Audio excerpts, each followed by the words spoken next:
Hello friends, welcome to சமையல் super. Sponge vanilla cake எப்படி செய்யறதாங்க பார்க்க போகிறோம். ரொம்ப சுலபம். வீட்டில் இருக்கிற பொருளை வச்சு ஈஸியாக செய்திடலாம். Tips and ட்ரிக்ஸோடு சொல்லியிருக்கேங்க. அதெல்லாம் ஃபாலோ பண்ணி செய்து பாருங்கள். பர்ஃபெக்டான ஸ்பாஞ்சான கேக் செய்திடலாம். வாங்க இது எப்படி செய்யுதுன்னு பார்க்கலாம். வீடியோக்குள்ளே போகலாம். இதுக்கு முதல்ல மிக்சிங் பவுல் எடுத்து வச்சுருக்கேங்க. இதில் ஒரு 3 முட்டை அளவுக்கு உடச்சிட்டு சேர்த்துக்கலாம். 3 முட்டையை சேர்த்துட்டு இது நல்லா பீட் பண்ணிக்கணும். அதுக்காக நான் எலக்ட்ரிக் பீட்டர் யூஸ் பண்ணியிருக்கேன். எலக்ட்ரிக் பீட்டர் இல்லைன்னா பரவாயில்ல, வீட்டில் இருக்க ஃபோக்கோ அப்படி இல்லைன்னா ஹேண்ட் விஸ்கோ யூஸ் பண்ணிக்கோங்க. அதுவும் இல்லைன்னா மிக்சி ஜாரில் சேம் ப்ரொசீஜர் தான், மிக்சி ஜாரில் செய்துக்கோங்க. ஃபஸ்ட்டு முட்டையை சேர்த்து மிக்சி ஜாரில் அடித்ததுக்கப்புறம் இதுக்கப்புறம் சேர்க்க போகிற இன்க்ரீடியன்ஸ்லாம் 1 பை 1 சேர்த்து அடிச்சுக்கோங்க. பாருங்கள், முட்டை வந்து இந்த அளவுக்கு பீட் பண்ணியாச்சு. அடுத்ததாக 1 கப் அளவுக்கு சுகர் சேர்க்குறேன். 3 முட்டைக்கு 1 கப் அளவுக்கு சுகர் சேர்த்துருக்கேங்க. அடுத்த எல்லா இன்க்ரீடியண்ட்டுமே நம்ம எந்த கப்பில் சுகர் அளந்தோமோ அதே கப்பில் தான் மற்ற இன்க்ரீடியண்ட்டெல்லாம் அளக்க போகிறோம். அதனால் வீட்டில் இருக்கிற டம்ளரோ கப்போ ஏதோ ஒன்று எடுத்து அளந்துக்கோங்க. அதுலேயே மற்ற பொருட்களையும் அளந்துக்கோங்க. பாருங்கள், சர்க்கரை நல்லா கரைஞ்சி அந்த முட்டையோடு சேர்ந்து இந்த அளவுக்கு க்ரீமியான டெக்ஸ்சருக்கு வரணும். இதுதான் கரெக்டான பக்குவத்தில் இருக்குது. இதை அப்படியே ஓரம் வச்சிடலாம். அடுத்ததாக இன்னொரு மிக்சிங் பவுல் எடுத்திருக்கேன். இதில் 3 கப் அளவுக்கு மைதா சேர்த்துக்கலாங்க. 2 கப் அளவுக்கு மைதா சேர்த்துருக்கேன். இன்னொரு கப் அப்படி வச்சுருக்கேங்க. நிறைஞ்சிடுச்சு, அதனால் வச்சுட்டு இதை மட்டும் முதல்ல இந்த மாதிரி ஜலிச்சதுக்கப்புறம் இது கூட இன்னொரு கப்பு மைதாவும் எடுத்துருந்தோம் இல்லையா. டோட்டலாக 3 கப் அளவுக்கு மைதா. அடுத்ததாக 1 டீஸ்பூன் அளவுக்கு நிறைய பேக்கிங் பவுடர், 1/4 டீஸ்பூன் அளவுக்கு பேக்கிங் சோடா எல்லாத்தையும் சேர்த்துட்டு ஜலிச்சிக்கலாம். டோட்டலாக 3 கப் அளவுக்கு மைதா, 1 கப் அளவுக்கு சர்க்கரை, 3 முட்டை சேர்த்துருக்கோம். இது வரைக்கும் பாருங்கள், நல்லா ஜலிச்சதுக்கப்புறம் திரும்பவும் இதை நல்லா கலந்து விட்டுக்கலாங்க. ஏன்னா நம்ம பேக்கிங் பவுடர் பேக்கிங் சோடா போட்டிருந்தோம் இல்லையா, அதனால் கலந்ததுக்கப்புறம் அடுத்ததாக இது வந்து முற்றிலும் ஆப்ஷனல் தான். உங்களுக்கு வேணும்னா சேர்த்துக்கோங்க. 2 டேபிள் ஸ்பூன் அளவுக்கு பட்டர், ரூம் டெம்பரேச்சரில் இருக்கிற பட்டர் சேர்க்குறேன். அடுத்ததாக வாசனைக்காக வெனிலா எசன்ஸ் சேர்த்துக்கலாங்க. 1 டீஸ்பூன் அளவுக்கு வெனிலா எசன்ஸ். உங்களுக்கு எந்த ஃப்ளேவர் பிடிக்குதோ அந்த எசன்ஸ் சேர்த்துக்கலாம். அப்படி இல்லைன்னா ஏலக்காய் கூட ஒரு 3 ஏலக்காய் சேர்த்து நம்ம மிக்சி ஜாரில் கொஞ்சம் நைஸாக அரைச்சிட்டு அதுக்குள்ளே சேர்த்துக்கோங்க. சரியாக இருக்கும். இப்போ எல்லாத்தையும் கலந்துக்கலாம். நம்ம ஏற்கனவே முட்டையும் சர்க்கரையும் அடித்து வச்சுருக்கோம் இல்லையா, தனியாக ஒரு பவுலில் அதை வந்து இதோட சேர்த்து கலந்து விட்டுட்டு லோ டு மீடியம்லேயே வச்சு கலந்துக்கோங்க. நான் அப்படி இல்லை மிக்சி ஜாரில் அரைக்கிறீங்கன்னா ஃபஸ்ட்டு சொன்ன மாதிரி முட்டையும் சர்க்கரையும் அரைச்சதுக்கப்புறம் இந்த மாதிரி மைதாவை நீங்கள் தனியாக ஒரு பவுலில் சேர்த்துட்டு அதை கூட நீங்கள் இது உள்ள சேர்த்து அப்படியே கரண்டியாலேயோ இல்லை ஸ்பேக்சுலா வச்சோ கலந்துக்கோங்க. இப்போ அடுத்ததாக 1லேருந்து 1.5 கப் அளவுக்கு பால் சேர்க்குறேங்க. பால் வந்து காய்ச்சி ஆற வச்ச பாலாக இருந்தாலும் பரவாயில்ல, இல்லை ஃப்ரெஷ்ஷான பாலாக இருந்தாலும் பரவாயில்ல. பால் உங்களுக்கு எவ்வளோ தேவையோ அந்த அளவுக்கு சேர்த்துக்கோங்க. சப்போஸ் உங்களுக்கு பால் சேர்க்க விருப்பம் இல்லைன்னா பால் ஸ்கிப் பண்ணிவிட்டு வாட்டர் தண்ணி கூட சேர்த்துக்கோங்க. சரி, நல்லா தான் இருக்கும்.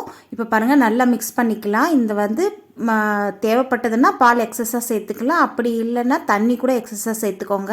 இப்போ பாருங்கள், நல்லா மிக்ஸ் பண்ணியாச்சு. கடைசியாக ஒரு 1/4 கப் அளவுக்கு ரீஃபைண்ட் ஆயில், அப்படி இல்லைன்னா வெஜிடபிள் ஆயில், சன்ஃப்ளவர் ஆயில் எது வேணாலும் சேர்த்துக்கலாம். வாசனை இல்லாத ஃப்ளேவர் இல்லாத ஆயில் நீங்கள் எது வேணாலும் சேர்த்துக்கலாங்க. பாருங்கள், ஆயில் சேர்த்துட்டு நல்லா மிக்ஸ் பண்ணியாச்சு. இந்த டெக்ஸ்சரில் இருக்கணும். ரொம்ப தண்ணியாகவும் ஆகிடக்கூடாது, ரொம்ப கெட்டியாக திக்காகவும் இருக்கக்கூடாது. இந்த அளவுக்கு இருந்தால் சரியாக இருக்கும். இது அப்படியே இருக்கட்டும். அடுத்ததாக கேக் ட்ரேக்கு நம்ம ரெடி பண்ணிக்கலாம். அதுக்காக வீட்டில் இருக்கிற அலுமினியம் பாத்திரம் தாங்க எடுத்திருக்கேன். ஃபஸ்ட்டு அதில் ஒரு கொஞ்சமாக ஆயிலோ நெய்யோ அப்ளை பண்ணிக்கலாங்க. நான் ஆயில் தான் அப்ளை பண்ணியிருக்கேன். லைட்டாக அப்ளை பண்ணால் போதும். இதுக்கு மேலேயே கொஞ்சம் மைதா மாவை அப்படியே டஸ்ட் பண்ணிக்கலாம். இது எதுக்காகனா நம்ம கேக் வந்து வெந்ததுக்கப்புறம் டிமோல்ட் பண்ணுவோம் இல்லையா, அப்போ ஒட்டாமல் வரும் பாத்திரத்தில். அதுக்காக தான் இந்த மாதிரி பண்ணிவிட்டு மேலே கொஞ்சம் நல்லா மைதா மாவு தூவி விட்டுக்கலாம்.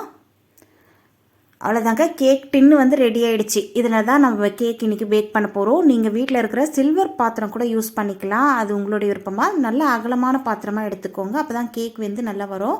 அதே மாதிரி தாராளமாக இருக்கணும் பாத்திரம். நம்ம பாதி அளவுக்கு தான் கேக் பேட்டர் ஊற்ற போகிறோம். ஆனால் கேக் வந்து பேக்காகி வரும்போது ரொம்ப வரும்.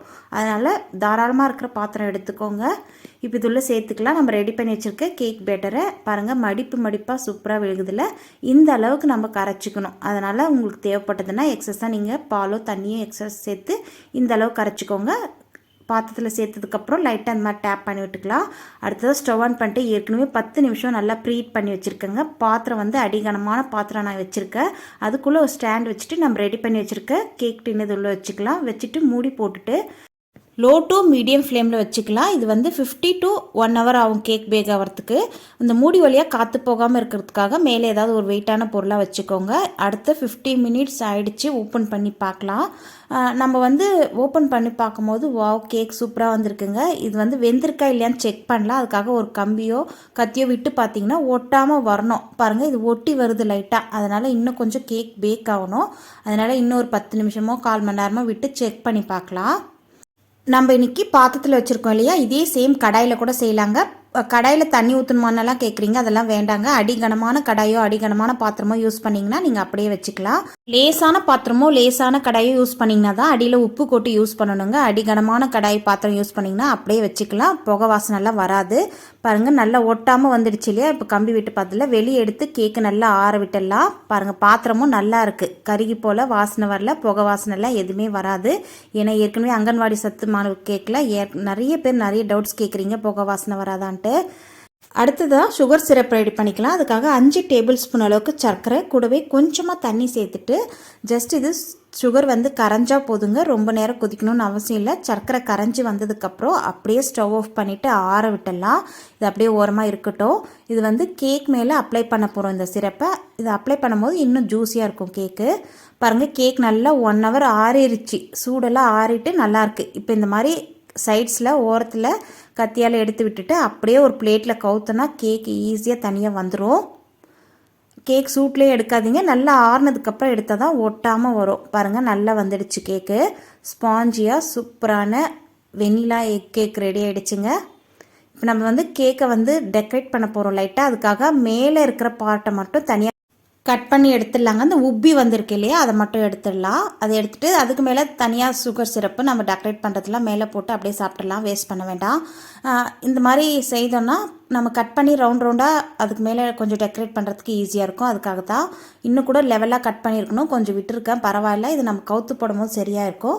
அடுத்ததான் இந்த மாதிரி த்ரெட்டில் தாங்க நம்ம கட் பண்ண போகிறோம். நம்ம ஷூவிங் த்ரெட் இருக்கு இல்லையா, அதில் தான் இந்த மாதிரி எக்ஸ் மாதிரி கொண்டு வந்துட்டு சென்டராக நம்ம கேக் எந்த பார்ட் கட் பண்ண போகிறோமோ அந்த பார்ட்டில் எக்ஸ் மாதிரி கொண்டு வந்துட்டு இந்த மாதிரி 2 கையில் பிடிச்சி இழுத்தனாவே கேக் தனியாக வந்துடும். இதுக்காக பேக்கிங் கத்தி தான் வேணும்னு இல்லைங்க, நூல்லையே அழகாக கட் பண்ணிட்டோம். பாருங்கள் சூப்பராக லெவலாக வந்திருக்கு.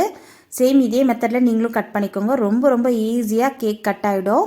நல்ல ரவுண்ட் ஷேப்பும் கிடைக்கும். இப்போ இதுக்கு மேலே நம்ம ஏற்கனவே சுகர் சிரப் ரெடி பண்ணி வச்சுருக்கோம் இல்லையா, அது வந்து அப்ளை பண்ணி விட்டுக்கலாம்.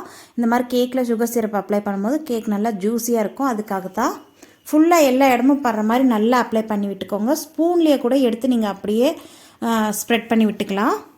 கேக் ஃபுல்லாக ஸ்ப்ரெட் பண்ணதுக்கப்புறம் இதுக்கு மேலே வந்து சாக்லேட், நான் ஒயிட் சாக்லேட் கொஞ்சம் திருவி சேர்க்க போகிறேன். இது வந்து உங்களுடைய விருப்பம்தான், நீங்கள் எது தேவையோ அந்த மாதிரி சேர்த்துக்கலாம். அப்படி இல்லை வெனிலா கேக் வரும் நம்ம பேக் பண்ணி எடுத்தோம் இல்லையா, அது வரைக்குமே ஸ்டாப் பண்ணிவிட்டு நீங்கள் அப்படியே கட் பண்ணி கூட சாப்பிட்டுக்கலாம். அது உங்களுடைய விருப்பம்தான். நான் மேலே கொஞ்சம் லைட்டாக டெக்கரேட் பண்ணுறதுக்காக தான் இந்த வேலை பண்ணிகிட்ருக்கேன். இப்போ அடுத்ததாக பார் சாக்லேட், ஒயிட் சாக்லேட் இருக்குது இல்லைங்களா, அதை வந்து கிரேட்டரில் நல்லா இந்த மாதிரி துருவிட்டு சேர்த்துக்கலாம். இந்த மாதிரி செய்யும் போது கேக் நல்லா அந்த ஒயிட் ஃபாரஸ்ட் ஃபீல் கிடைக்கும் சாப்பிடும் போது. அதுக்காக தாங்க. பாருங்கள் நல்லா திருவி சேர்த்தாச்சு. நெக்ஸ்ட் பேட்ச் நம்ம பாதியாக கட் பண்ணியிருக்கோம் இல்லையா, அதை வந்து கவுத்து போட்டுட்டோன்னா சரியாக இருக்கும். அதுக்கு மேலேயே கொஞ்சம் சுகர் சிரப் அப்ளை பண்ணிவிட்டு மேலவும் திரும்பவும் சாக்லேட் வந்து திருவிக்கிறாங்க. கேக் மேலே டெக்கரேட் பண்ணுறது வந்து நம்மளுடைய ஓன் விருப்பம் தாங்க. நமக்கு எப்படி தெரியுமோ அந்த மாதிரி டெக்கரேட் பண்ணிக்கலாம். இப்போ வந்து அடுத்ததாக கேக் வந்து பீசஸ் போட்டுக்கலாம். எவ்வளோ சூப்பராக சாஃப்டாக இருக்குது பாருங்கள். பார்க்கும் போதே தெரியுது உங்களுக்கு அந்த கேக்கினுடைய டெக்ஸ்சர் எப்படி இருக்குன்ட்டு தெரியும்னு நினைக்கிறேன். பாருங்கள் சூப்பரான ஸ்பாஞ்சியான வெனிலா கேக் ரெடி ஆகிடுச்சிங்க. நீங்களும் இதே போல் செய்து பாருங்கள், பர்ஃபெக்டாக வரும். ஏதாவது டவுட்ஸ் இருந்தால் கமெண்ட் செக்ஷனில் கேளுங்க. இந்த வீடியோ உங்களுக்கு பிடிச்சிருந்தா லைக் பண்ண மறந்துடாதீங்க. ஃப்ரெண்ட்ஸ் அண்ட் ரிலேட்டிவ்க்கு ஷேர் பண்ணிக்கோங்க. நம்ம சமையல் சூப்பர் சேனலை சப்ஸ்கிரைப் பண்ணி வச்சுக்கோங்க. நன்றி, வணக்கம்.